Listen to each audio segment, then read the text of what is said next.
I just wanted to add, I've been thinking about this a couple times on the show. I've never mentioned it before. This is a little like French New Wave, but there's a really fun Godard film called Weekend. And it's a Yeah. comedy, it's a dark comedy, but it's basically like this bourgeois couple from Paris, and they want to go to the beach for the weekend. And essentially what's happening as they're going on this trip is all of the violence that they basically sit upon. So from like the colonialism to like the labor exploitation, all this stuff, it just like comes right in front of their face. So like they go to buy a Coca-Cola and there's a man who's just like bleeding, right, from like being whipped, and just like hands them the Coca-Cola and stuff. Anyways, it's like obviously it's a very extreme example, but it was a really it's a really interesting kind of like metaphor, to start to like think about like Jesus Christ, there's so much injustice and also like labor and things that should be valorized as well that go into like our everyday lives. So it's so easy to not be aware of it, and it's on purpose, by the way, too, that you're not aware of it as well. Right. Did you ever watch The Discreet Charm of the Bourgeoisie? No, I haven't. It's another, no, I think it's Buñuel.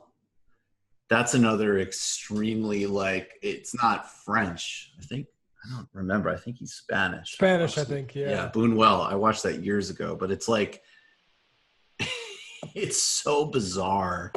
But again, it's just on this continuum of like, there were budgets for these like lefty bohemian, extremely abstract European filmmakers in the 70s and the 60s and 70s to just make like, I mean, probably on some level, like, you know, fuck you dad or fuck you dinner party guest movies, but it is just like it's a brilliant movie, and it's just obscene. Like it's just, and it's just like all of like, and they have a buddy who, like, one of the guys in the circle is like an ambassador from some like Latin American dictatorship. And he's like very, you know, like they all are like charmed by him, and he's having an affair with one of their wives. But then he also like shoots demonstrators out of the embassy window, just like, you know, and that's just like part of his like, oh, look at that. Like, he's such a good marksman.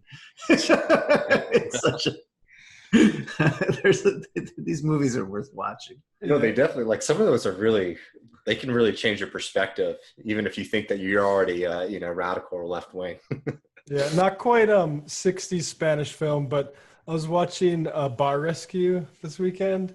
What is that? There's this Bar Rescue is this guy named John Taffer who goes to like failing bars and like tells them how to like wash their stuff and how not to waste booze. Gotcha. And it's very addicting. But there's this great episode where this guy comes in and he talks to who he thinks is the owner. Then it turns out that guy's just a manager, and he didn't have the paperwork go through to actually own the thing. So the real owner comes in.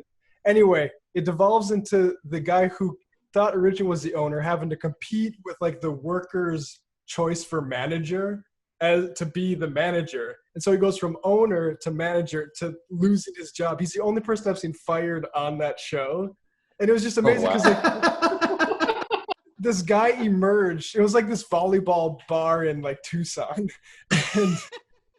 And this guy emerged, and everyone's like, yeah, he should totally be the manager. The other guy just sits up in the office the entire, like, for 16 hours a day. And I mean, it's great. And just like, so like, yeah, I don't spiritualize work just for work's sake, but in relation to like management and ownership, you can spiritualize labor, I think. Oh, yeah.